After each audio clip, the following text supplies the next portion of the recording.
Today's module, this is the 6th lecture and the last lecture will be conveyed to you tomorrow, okay, in this module. तो आज का topic, today's topic is rainfall mass curve and hydrograph. ये दो बहुत vital, बहुत important topic है इस module में. You can expect questions from these topics also. And rainfall mass curve और hydrograph, you can see graph और कर्व रिलेटेड थिंग इसके नाम में ही है. In the name only indicates that there will be some graph और some plot, some curve, right? Rainfall mass curve and hydrograph. These are used for studying the amount of rainfall with respect to time. ठीक है ना? Rainfall mass curve and hydrograph, what do they do? They help us to study the amount of rainfall, okay, and the intensity of rainfall with respect to time. ठीक है ना? Intensity is what is the amount of rainfall in a given amount of time. That is intensity. Suppose I say you it is 15 centimetre per our rainfall. ठीक है ना? मैं क्या बोल रहा हूँ कि 15 सेंटीमीटर रेनफॉल पर आवर. ठीक है? दैट मीन्स 1 घंटा में 15 सेंटीमीटर बारिश हुई है कम से कम. That is the intensity. समझ रहे हैं? इफ आई से 20 सेंटीमीटर पर आवर रेनफॉल हुआ है किसी एरिया में, that means the rainfall intensity is 20 centimeter in 1 hour. 1 घंटे में 20 सेंटीमीटर का बारिश हुआ है recorded by rain gauge, and that is why the intensity is 20 centimeter per hour. ठीक. So these curves, I mean the rainfall mass curve and hydrograph, they helps us to study the amount of rainfall that has occurred in a particular duration. ठीक है ना? We plot on a particular scale, means x axis में we can plot the time duration, y axis we can plot the rainfall amount, and we can obtain the total amount of rainfall in any given time duration. ठीक है ना? अच्छा, if you remember हमने double mass curve भी study किया था. Double mass curve क्या था students? That was the curve used for correcting the missing rainfall data. है ना? हमने स्टडी किया था कि द रेनफॉल में go on missing because the number of rain gauges in a catchment, if any of the rain gauge gives erroneous or wrong information, or if any of the rain gauge stops working, then all other rain gauges adjacent to the problematic rain gauge, their readings are studied, and with respect to their reading the missing reading is corrected or identified. है ना? तो उसके कई सारे methods में हमने पढ़े थे, and double mass curve was the most important method for correcting the wrong information और finding out the missing information. मैंने आपको बताया था कि रिवर्स क्रोनोलॉजिकल ऑर्डर में जो है rainfall duration, rainfall with respect to years are plotted and the graph is observed, and the point where the graph of a particular shape varies. है ना? मान लीजिए कि स्ट्रेट लाइन जा रहा था, किसी एक पर्टिकुलर पॉइंट के बाद द ग्राफ डेविएटेड, तो that point is identified, that year is identified, and from that year onwards the correction needs to be done. That is why there are 2 graphs plotted in double mass curve. एक normal जहाँ पर कि straight चल जा रहा था, फिर जिस जगह से प्रॉब्लम शुरू हुआ डेविएट हो गया, उसको करेक्ट करते हुए दूसरा curve. That is why 2 curves are involved, and the method is called double mass curve. So don't get confused with this. Rainfall mass curve और डबल मास कर्व में डिफरेंस यही है कि डबल मास कर्व जो है, rainfall जो data जहाँ से एरर हो गया या मिसिंग हो गया, उसको करेक्ट करने के काम में आता है double mass curve. But rainfall mass curve is the curve which helps us to study the rainfall amount with respect to time. ठीक है ना? Let us see the next slide. What are the contents of the lecture? Intensity of rainfall has been discussed on page number 3. Then graphical representation of rainfall, how do we do it, that is explained.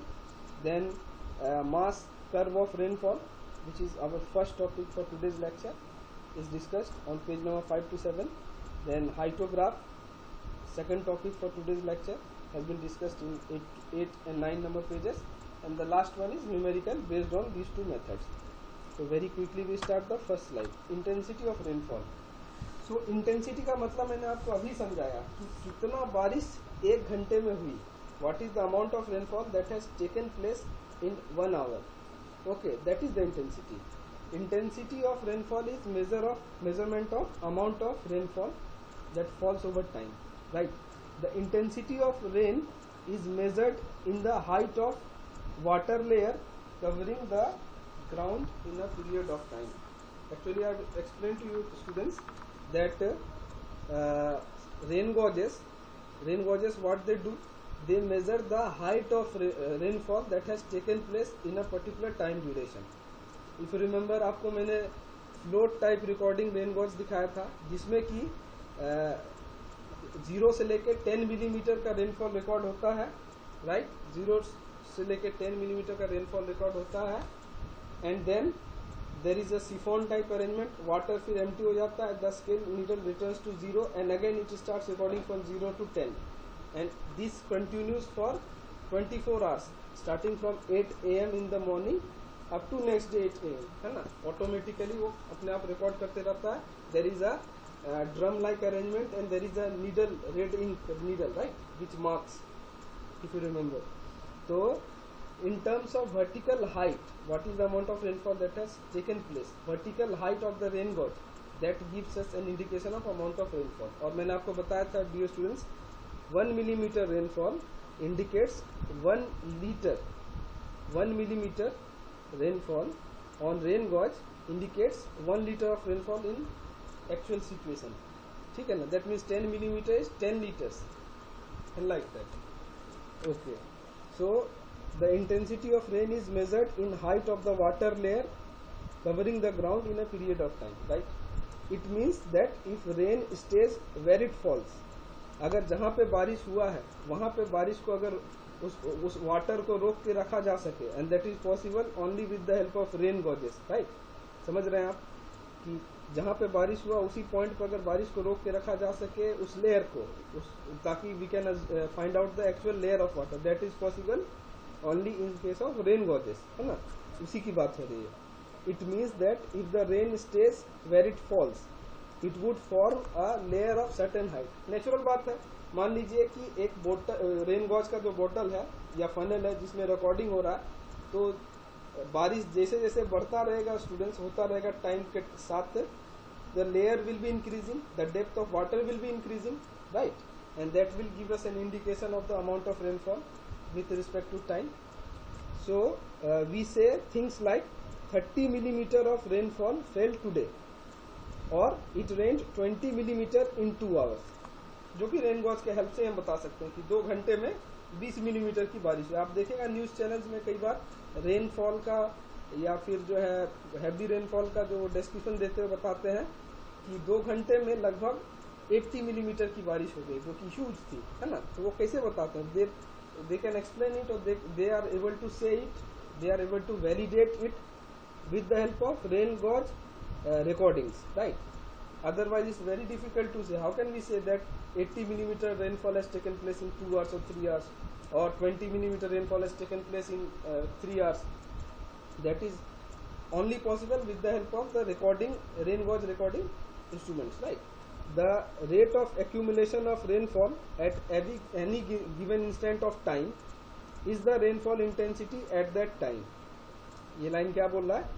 The rate of accumulation of rainfall at any given instant of time is the rainfall intensity at that time. जैसे कि मैंने आपको example दिया पहले भी, 1 घंटे में 15 centimeter बारिश हुई. Suppose 15 centimeter rainfall has taken place in 1 hour, that is the intensity. वही बोल रहा है.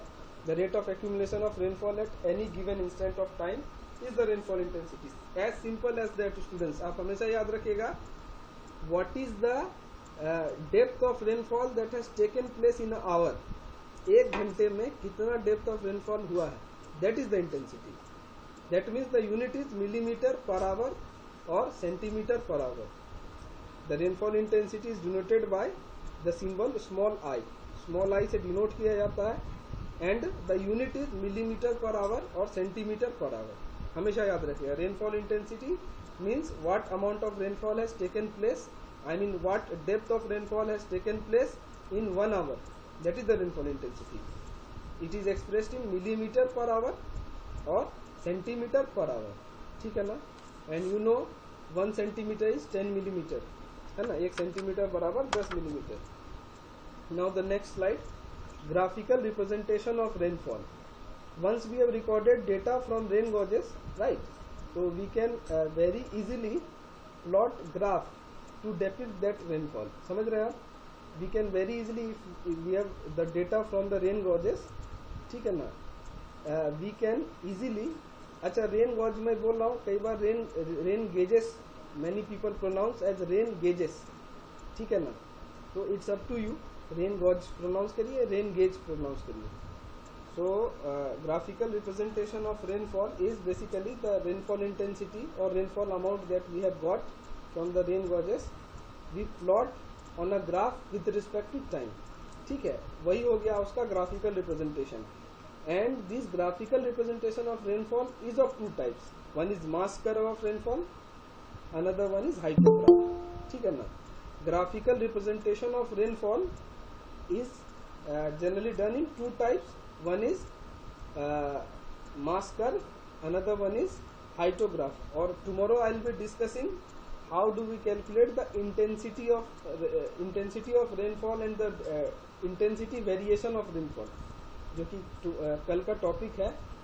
उसमें जो है how do we calculate and how do we analyze the intensity of rainfall, ठीक है ना. और उसके हेल्प से we will try and study DAD curve, duration and, उसका कुछ फुल फॉर्म है मैं अभी भूल रहा हूँ, DAD कर्व्स, उसके जरिए हम जो है स्टडी करेंगे. I will teach you tomorrow.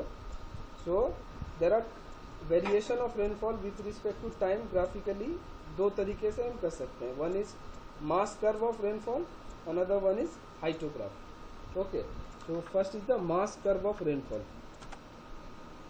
This is how mass curve looks like. ठीक है, आप देखिए in the Y scale rainfall accumulation in millimeter has been depicted, and in the x scale time duration is given in hours, है ना. y scale में क्या है students, the depth of rainfall is given in millimeter. x scale में क्या है, the time duration in hours has been depicted. और उसमें जो अलग अलग points that has been obtained, that has been joined by a smooth curve. And this blue curve, if you can see, the blue smooth curve is the mass curve of rainfall. Okay, so let us study this mass curve. So it is a plot of accumulated precipitation against time. ठीक है, it is a plot of accumulated precipitation against time plotted in chronological order. इसका मतलब क्या हो गया students, इसका मतलब हो गया, मान लीजिए 8 o'clock in the morning, 8 बजे सुबह से रिकॉर्डिंग शुरू हुई रेनफॉल की. ठीक है, 8 बजे, 9 बजे, 10 बजे, 11, 12, लाइक दैट, अलग अलग टाइम इंटरवल पे सपोज कंटिन्यूस बारिश हो रहा है, continuous rainfall is taking place. ठीक है, intermediate continuous rainfall is taking place. So all these are being recorded by the rain gauges. Okay, so a graph is plotted showing time on x scale and amount of rainfall that has taken place in particular time durations. पहले 8 से 9 के बीच कितना बारिश, 9 के 10 के बीच कितना बारिश, 10 से 11 के बीच कितना बारिश, like that. The amount of rainfall that has taken place in different time intervals is plotted on Y scale.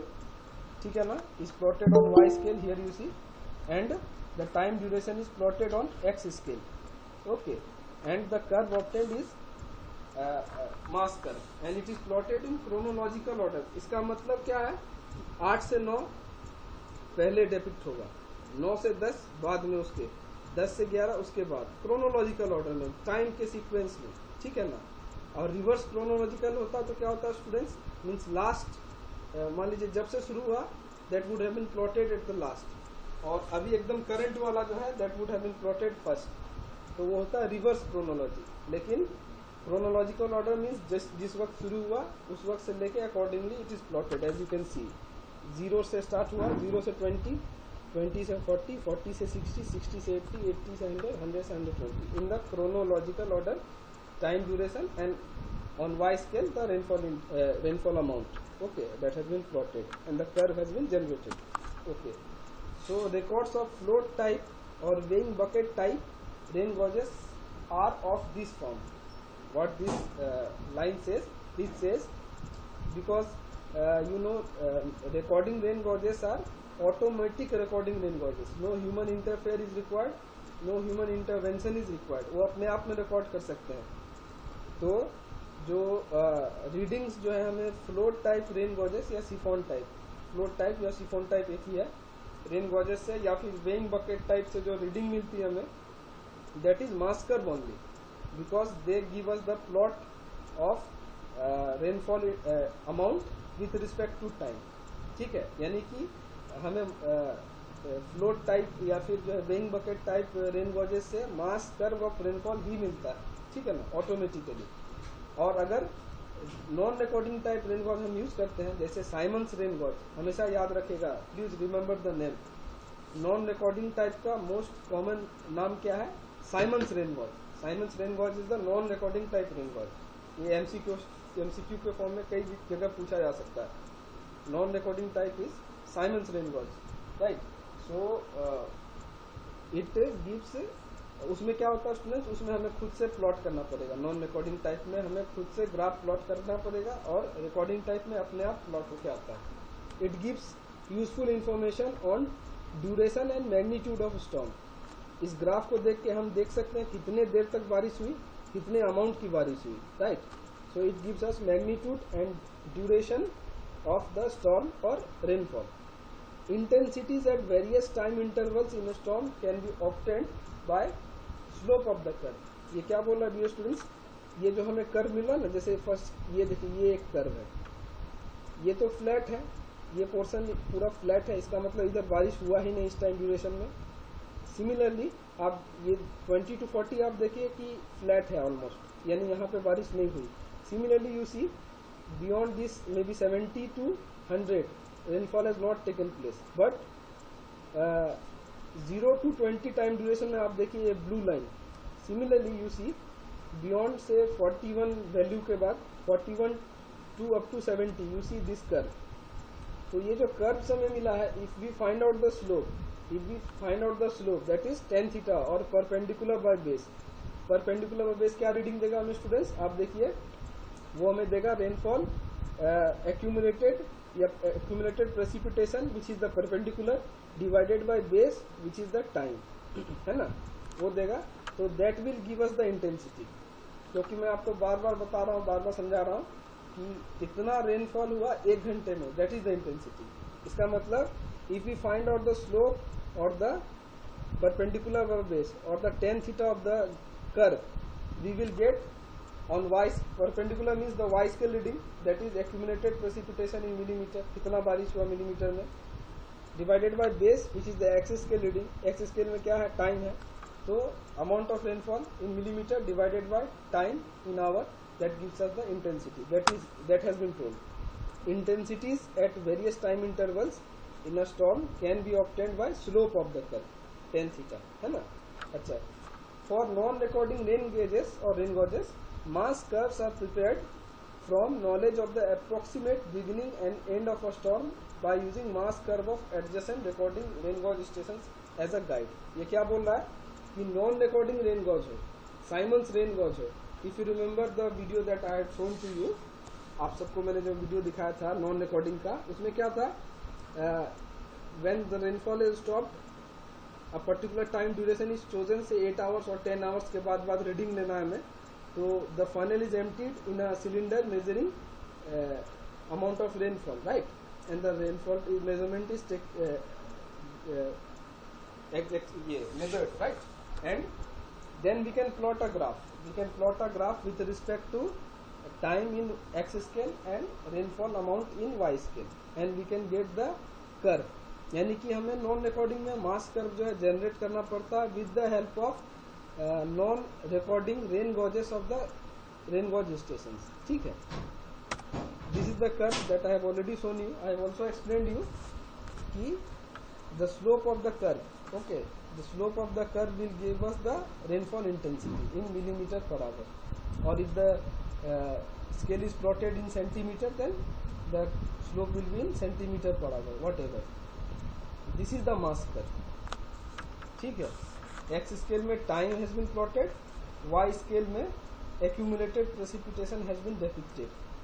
और इस पॉइंट में आप देखिए एक बिग ब्लैक आपको स्पॉट दिख रहा है। सिमिलरली इस पॉइंट पे आप देखिए एक बिग ब्लैक स्पॉट दिख रहा है, इस पॉइंट पे बिग ब्लैक स्पॉट दिख रहा है। What has been represented, this reading shows 16 millimeter rainfall, 16 millimeter first storm. इसका मतलब पहली बार बारिश हुई 0 से लेकर 20 आवर्स, पहले 20 घंटे या 18 घंटे में 16 मिलीमीटर बारिश हुई। ठीक है, आप देखिए उसके बाद second storm has been written, that means दूसरी बार कंटिन्यूअस बारिश। इन बिटवीन देखिए बारिश नहीं हुई, बिल्कुल फ्लैट कर्व है, यानी the rainfall amount is not increasing, only time is passing, है ना, फ्लैट कर्व है। उसके बाद फिर आप देखिए स्टूडेंट्स, बियॉन्ड ये लगभग 41 या 42 के बाद, 42 आवर्स के बाद फिर से आप देखिए एक शार्प कर्व हमें मिल रहा है, up to say it may be around 72 और समथिंग। ठीक है ना, तो you see the second storm is like this, और ये लोअर लिमिट जो है आपका ये है यहाँ से लेकर, और it is again up to this. तो this reading minus means the lower reading minus upper reading minus the lower reading will give us the next amount of rainfall, and that has been calculated as 34 millimeter.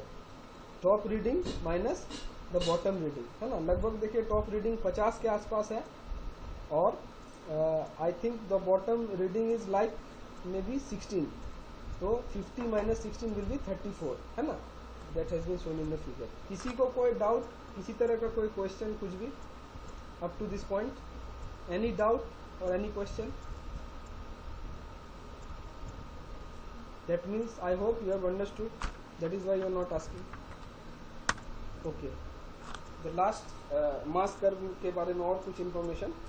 From the mass curve, the total depth of rainfall and intensity of rainfall. हाँ sir, no doubt ना, ठीक। From the mass curve, the total depth of rainfall and intensity of rainfall at any instant can be found. ये तो हम discuss कर ही चुके हैं। The amount of rainfall मैंने आपको बताया कि उसका जो है slope, that is precipitation divide by time, delta P by delta T, that gives you the intensity of rainfall, that also have discussed. अच्छा, ये एक इम्पॉर्टेंट पॉइंट है, third point, a mass curve of rainfall is always a rising curve and may have some horizontal sections which indicates periods of no rainfall. मैं एक बार फिर से reading करता हूँ and I'll refer you to the graph. A mass curve of rainfall is always a rising curve, ध्यान दीजिए, and may have some horizontal sections which indicates periods of no rainfall. You see here, मैं आपको बताया कि ये देखिए ये एक राइजिंग कर्व है, the graph is rising, ठीक है ना, that means बारिश हुई है। उसके बाद आप देखिए एक हॉरिजॉन्टल सेक्शन है, that indicates no rainfall because the vertical value is not increasing, only the horizontal value is increasing. इसका मतलब टाइम पास हो रहा है, बारिश नहीं हो रही है। Then again you see a rising curve, second storm का, है ना, आप देखिए इसमें वर्टिकल वैल्यूज भी बढ़ रही है, टाइम ड्यूरेशन भी बढ़ रहा है, एक्स स्केल वाई स्केल दोनों की रीडिंग चेंज हो रही है। दैट इंडिकेट्स अ स्टॉर्म और अ रेनफॉल अगेन, ठीक है ना। उसके बाद you see one more horizontal section is there, that indicates what, that indicates that rainfall again has not taken place in this time duration. I think the point is clear that a mass curve of rainfall is always a rising curve and may have some horizontal sections which indicates periods of no rainfall. I think it is clear. In the last portion, the mass curve for designed storm is generally obtained by maximizing the mass curves of severe storms in the basin. क्या बोल रहा है, the mass curve for the designed storm is generally obtained by maximizing the mass curves of severe storms in the basin. मान लीजिए हम एक area में design storm या डिजाइन रेनफॉल जो है हम आइडेंटिफाई करना चाहते हैं, तो we will have to observe the heavy rainfalls और स्टॉर्म्स, है ना, heavy rainfalls that has taken place in an area for over से 30 ईयर्स, 30 साल में अलग अलग टाइम जो है कितना सीवियर स्टॉर्म या रेनफॉल हुआ है, that we have to observe and then only we can predict the design storm या design heavy rainfall in an area, उसकी बात हो रही है, ठीक है ना। Now excuse me sir. Yes बोलिए sir. Yes, ask your question.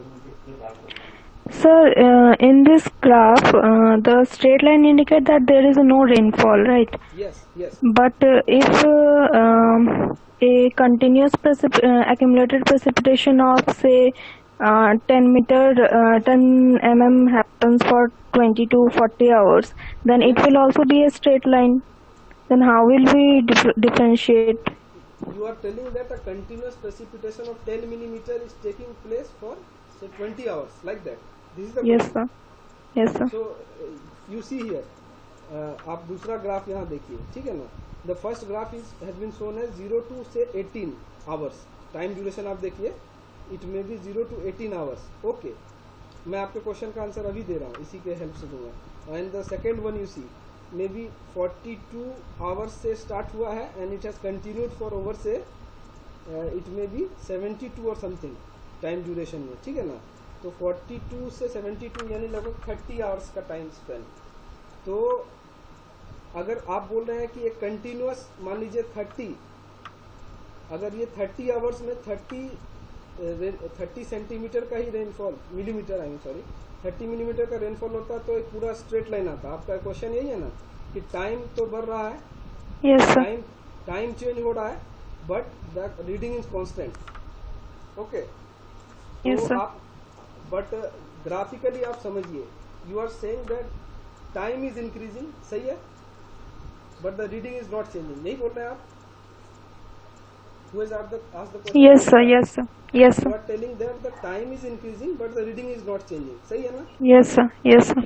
अब आप देखिए दो जो आपको horizontal lines दिख रहा है, I think that indicates that time is changing but reading is not changing. सही है ना? Yes, sir. आप बात समझने की कोशिश करिए.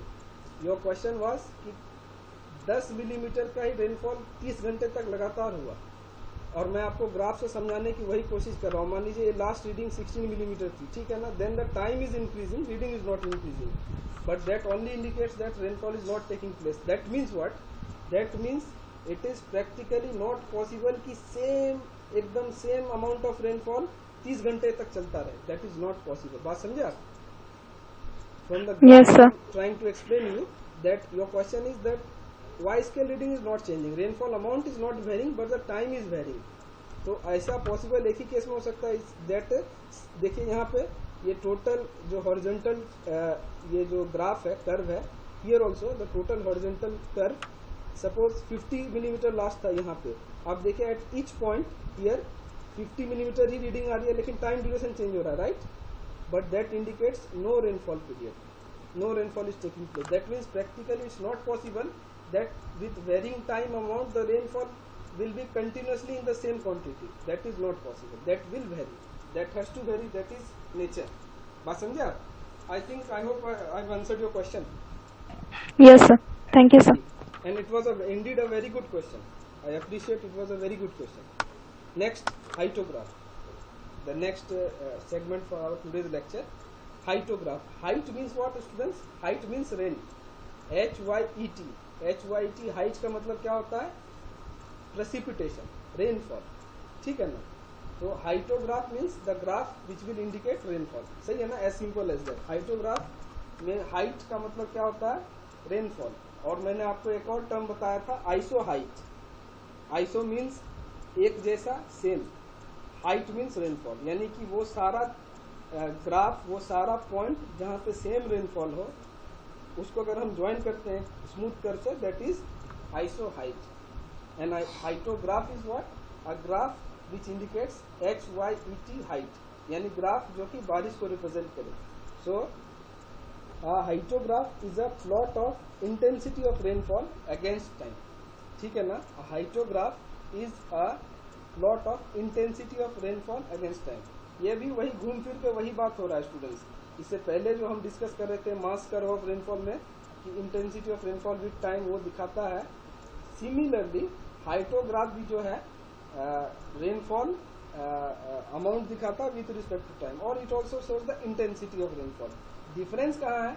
डिफरेंस है कि rainfall mass curve is a smooth curve. You see, एक स्मूथ कर्व है ना. But in case of hyetograph it's a bar graph like this. आप देखिए, आप बचपन में किए होंगे, हम हिस्टोग्राम्स, बार ग्राफ्स बनाते थे ना. There lies the difference. I think you have understood. ये स्मूथ कर्व जो है means mass curve is a form of curves, है ना. डिफरेंट डिफरेंट पॉइंट को हम एक स्मूथ कर्व से ज्वाइन करते हैं, right. That is mass curve. But in hyetograph it's a bar graph, ठीक है ना. वो इस तरह का जो है rainfall with respect to time it measures with the help of bar graphs. That is the difference. चलिए और स्टडी कर लेते हैं थोड़ा सा. The hyetograph is derived from mass curve. The hytograph is derived from mass curve and usually represented as bar graph or bar chart, right? It is a very convenient way of representing characteristics of a storm and is particularly important in the development of design storms to predict extreme floods. इसका मतलब क्या बोल रहा है students कि ये characteristics of जो है रेनफॉल बताएगा. ये ग्राफ हमें हेल्प करेगा कैरेक्टरिस्टिक्स ऑफ रेनफॉल को समझने में और उस तरह का हैवी रेनफॉल को प्रेडिक्ट करने में जो कि एक्सट्रीम फ्लड का कारण बन सकता है. आपको मैं पहले ग्राफ से एक बार समझाऊं. आप ये ग्राफ देखिए. Intensity is given in centimetre per hour. Intensity on Y scale it is given in centimetre per hour and time duration has been shown in X scale. आप पिछले ग्राफ में जाइए. यहाँ पे क्या था, it was accumulated precipitation in millimetre. आप देखिए वाई स्केल में कितना बारिश हुआ मिलीमीटर में, दैट वाज प्लॉटेड. यहाँ पे इंटेंसिटी प्लॉट नहीं हुई थी स्टूडेंट्स. ये एक ध्यान रहे कि intensity was not plotted in this case. It was amount of rainfall in millimetre that was plotted on Y scale and time duration was plotted on X scale. That was the mass curve, ठीक है ना. लेकिन यहाँ पे क्या हो रहा है डियर स्टूडेंट्स, यहाँ पे intensity of rainfall is plotted on Y scale, है ना. यानी मिलीमीटर पर आवर में, सेंटीमीटर पर आवर में क्या क्या इंटेंसिटी रही, that is plotted on Y scale and X scale में टाइम ड्यूरेशन है, ठीक है ना. इसका मतलब क्या हुआ, इसका मतलब हुआ कि first we need to have और we have to have the mass curve. यानी पहले हमें हाइटोग्राफ बनाने के लिए उसका प्री रिक्विजिट क्या है. हाइटोग्राफ बनाने से पहले उसका पहले का कंडीशन क्या है कि वो अगर होगा तभी ये बनेगा. तो उसका पहले का कंडीशन है हमारे पास मास कर्व होना चाहिए.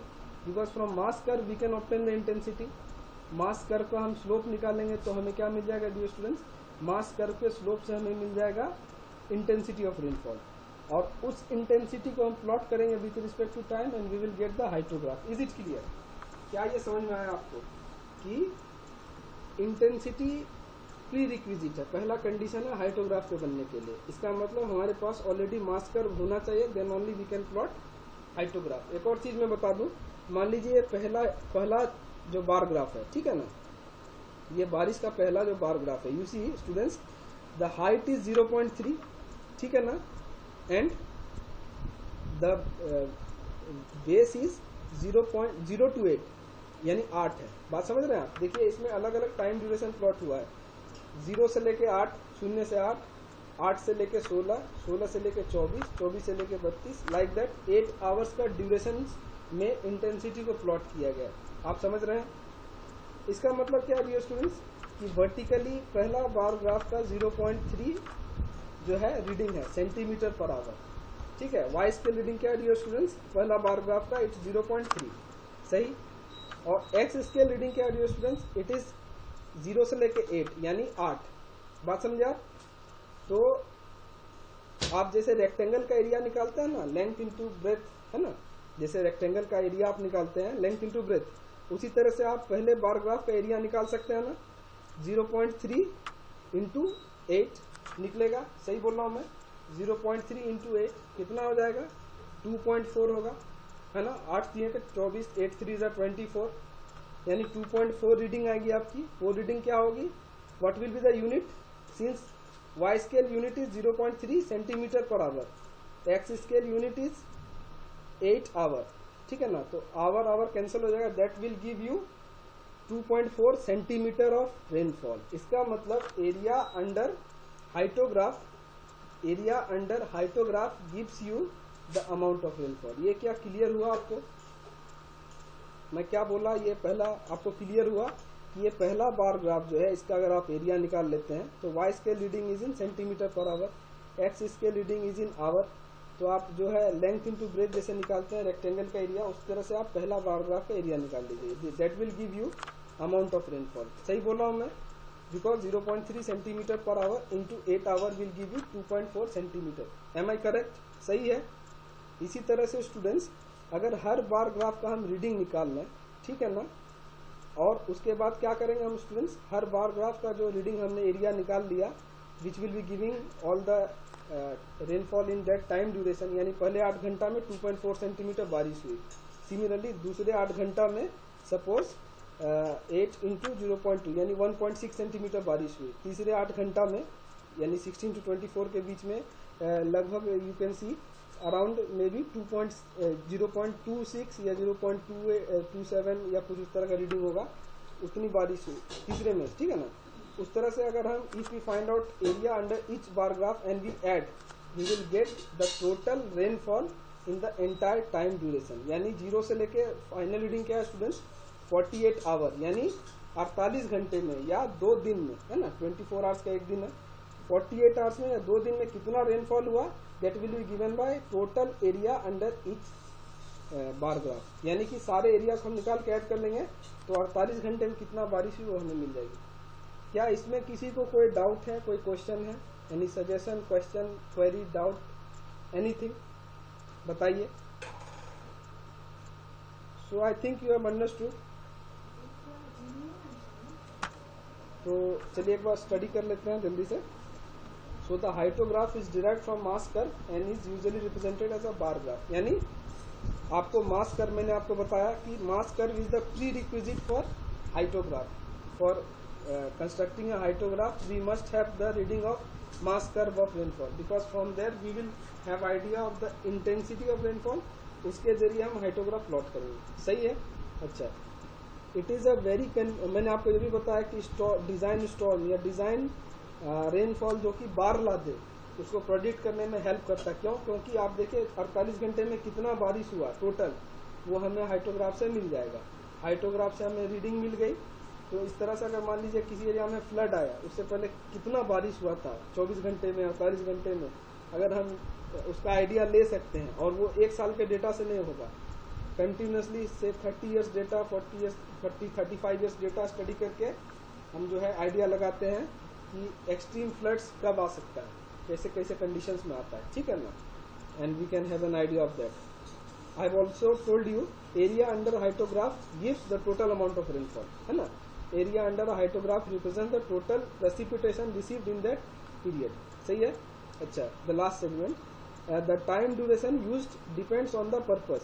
इसका मतलब in urban drainage problems small durations are used, while in flood flow computations in large catchments intervals of 6 hours are used. ये क्या बोल रहा है स्टूडेंट्स, ये देखिए, जैसे इसमें आप देखिए 0 to 8 hours have been used. अगर बहुत बड़ा कैचमेंट होता है या बहुत ज्यादा बारिश होती है और बहुत बड़ा कैचमेंट में होता, मे बी 0 to 20 आवर्स में have been used, then 20 to 40 hours में हैव बीन यूज्ड। समझ रहे हैं आप?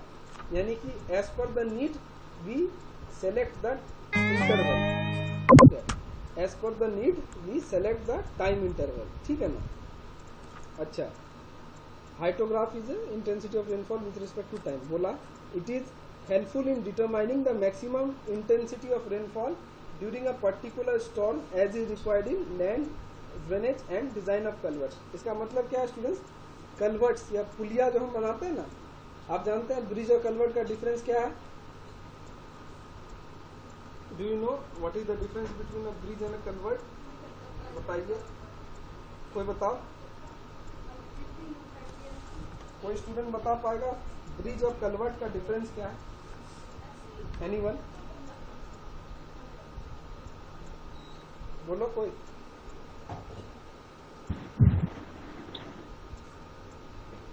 बताइए। ब्रिज का लेंथ, हाँ ठीक जा रहे हो, बोलो। ब्रिज का लेंथ 16 मीटर से ज्यादा होता है और कन्वर्ट का आप बोल मतलब डिफरेंस ठीक ग्राउंड में बता रहे हो, लेकिन but the figure you are quoting is wrong. The difference you are telling is correct, but the figure that you are quoting or the data that you are saying is wrong, ठीक है ना। आप मान के चलिए students, मैं आपको बताता हूँ सिंपल एक बात कि यस सर। 6 मीटर या 6.5 मीटर के आसपास। बात समझ रहे हैं? Length, if the length of the structure is 6 metre और 6.5 metre like that, then it will be termed as culvert. समझ रहे हैं? उससे ज्यादा बड़ा स्ट्रक्चर हो हम उसको ब्रिज कहते हैं। ठीक है, इज इट क्लियर? ब्रिज और कन्वर्ट का सबसे बड़ा डिफरेंस क्या है? 6 और 6.5 या कुछ बुक्स में शायद 8 मीटर भी आपको मिले, तो लगभग उस टाइम उतना लेंथ का जो हम स्ट्रक्चर बनाए हैं that will be called as culvert. आप 6 मीटर ही मान के चलिए, 6 मीटर तक के स्ट्रक्चर को जो कि एक गैप को ब्रिज कर रहा है। बात समझ रहे हैं? कन्वर्ट या ब्रिज कहाँ बनाते हैं हम?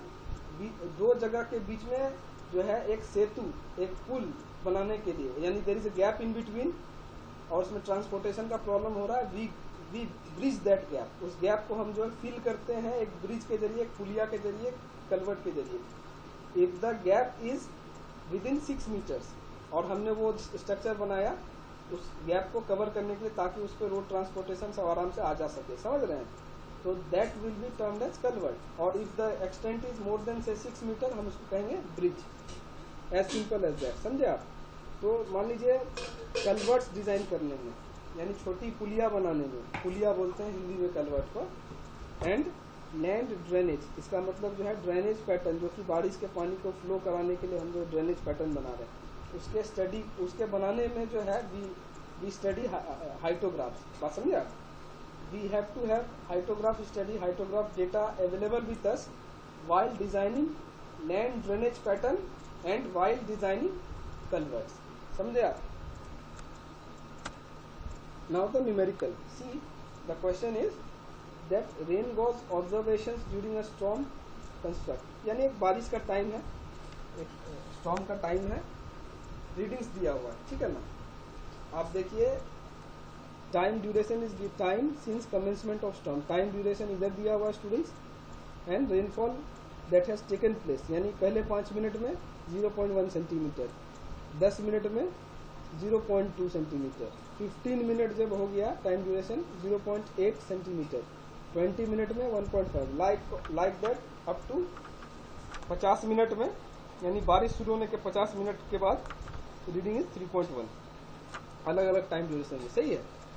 तो what is required? You are required to plot first the mass curve of precipitation, second the hyetograph. तो रीडिंग आपका दिया हुआ है। ठीक है ना? तो मास कर्व कैसे प्लॉट करेंगे डियर स्टूडेंट्स? मास कर्व हम प्लॉट करेंगे एकदम आराम से, एक्स स्केल और वाई स्केल हम जो है मिलीमीटर या इंचेस में जो ग्राफ है we will take that. Time duration को हम एक्स स्केल में प्लॉट करेंगे और एक्यूमुलेटेड रेनफॉल को हम वाई स्केल में प्लॉट करेंगे, and we will join the points by smooth curve. ठीक है? उस कर्व से हमको क्या मिलेगा स्टूडेंट्स? इस तरह का कोई कर्व बनेगा। बात समझे आप? 0 से लेके 50 तक मान लीजिए हमारा जो रीडिंग है, और वाई स्केल में जो एक्यूमुलेटेड रेनफॉल है we have plotted, and these dots, first dot, second, third one, fourth one, fifth one, sixth one, 7th, 8th, 9th, 10th, these are the 10 readings है ना। 10 ही रीडिंग्स है ना। कितने थे? 1 2 3 4 5 6 7 8 9 और ये 10वां। ठीक है ना? 10 readings were there. Against that, what was the accumulated rainfall? They are plotted. They are plotted in this graph. समझ में आई बात? एक बार जब हमें दिए स्टूडेंट्स, एक बार जब हमें सारे पॉइंट्स मिल गए, we join it with the help of smooth curve.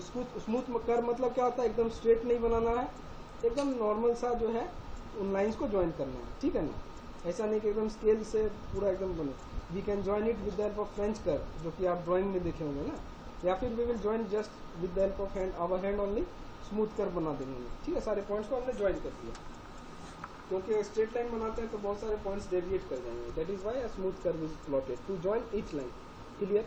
अब जब हमें लाइन मिल गया dear students, you know intensity of rainfall कैसे मिलता है? स्लोप। हम उस जो कर्व जो हमें मिला उसका हम स्लोप निकालेंगे। ठीक है? और स्लोप निकाल के हमें क्या मिलेगा? परपेंडिकुलर बाय बेस, यानी कि accumulated rainfall in centimetre divided by time duration, and once we know accumulated rainfall in centimetre divided by time duration in hour, we will get the intensity. एक बार जब हमें वहां से इंटेंसिटी मिल जाएगी, उसके बाद क्या होगा? उसके बाद उस इंटेंसिटी को, अच्छा आप बोलेंगे कि सर इंटेंसिटी तो सेम नहीं होगी सबकी, हर एक पॉइंट पे तो इंटेंसिटी वेरी होगा। मान लीजिए 0 से लेके 5 तक का इंटेंसिटी वेरी होगा, 5 से लेके 10 तक का इंटेंसिटी वेरी होगा, 10 से 15 तक का इंटेंसिटी वेरी होगा।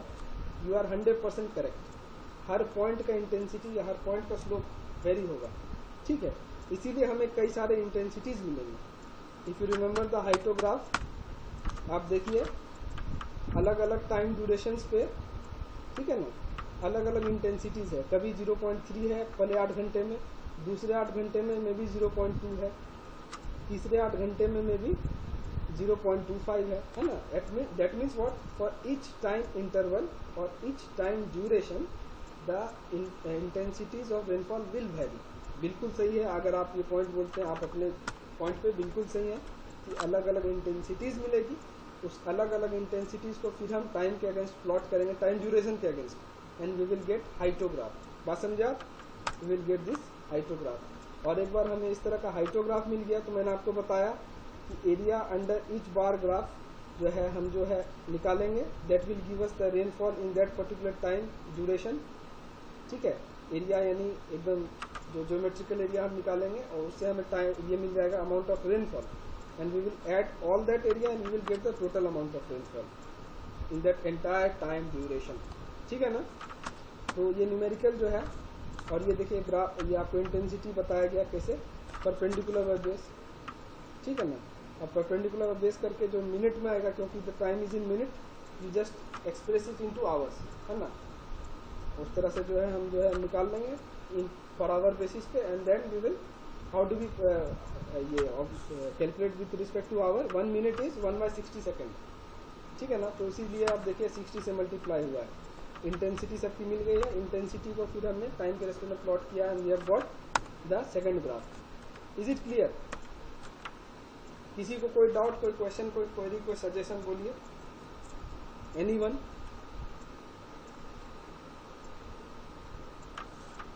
So that's all for today. You are not asking anything, that means you have understood, I hope.